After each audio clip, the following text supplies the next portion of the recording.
The modern-day Republican Party is the living embodiment of the race to the bottom.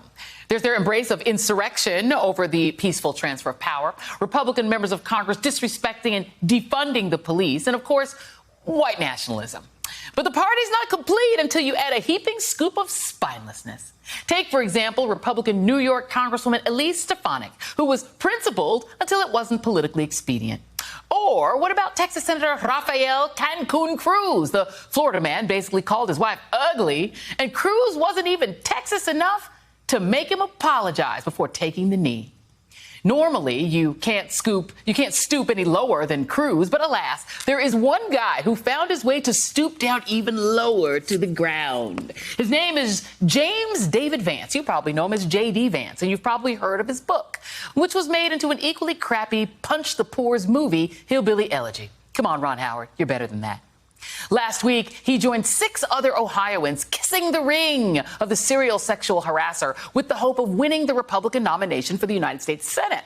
The millionaire venture capitalist and Yale graduate, who's being funded by tech billionaire Peter Thiel, has crisscrossed the country selling his brand of supposedly principled conservatism during the 2016 election when he was building up his name ID. Vance literally told anyone at that time who would listen just how bad Trump was. In February of 2016, he wrote Trump's actual policy proposals ranged from immoral to absurd. In April of that year, he wrote, Mr. Trump is unfit for our nation's highest office. 3 months later, he wrote, Trump is cultural heroin. He makes some people feel better for a bit, but he cannot fix what ails them. And one day, they'll realize it. Basically called him crack. But wait, there's more. And this one is pretty good. He wrote that Trump offers a slogan about greatness with little substance to support it. Flash forward to this week, and candidate J.D. Vance is spending the majority of his time apologizing for his negative comments and literally deleting traces of them from Twitter. He also lined up a bunch of interviews outside the Fox echo chamber to rationalize his reversal.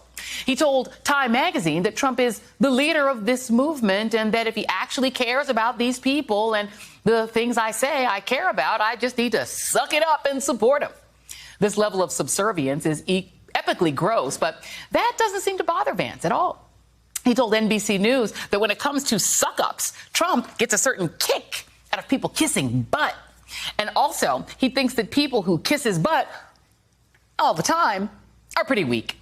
JD, you're talking about you. You, as the kids would say, you played yourself. And for your shameful, no self-respect, groveling, mollycoddling, and flip-floppery, you are tonight's absolute worst.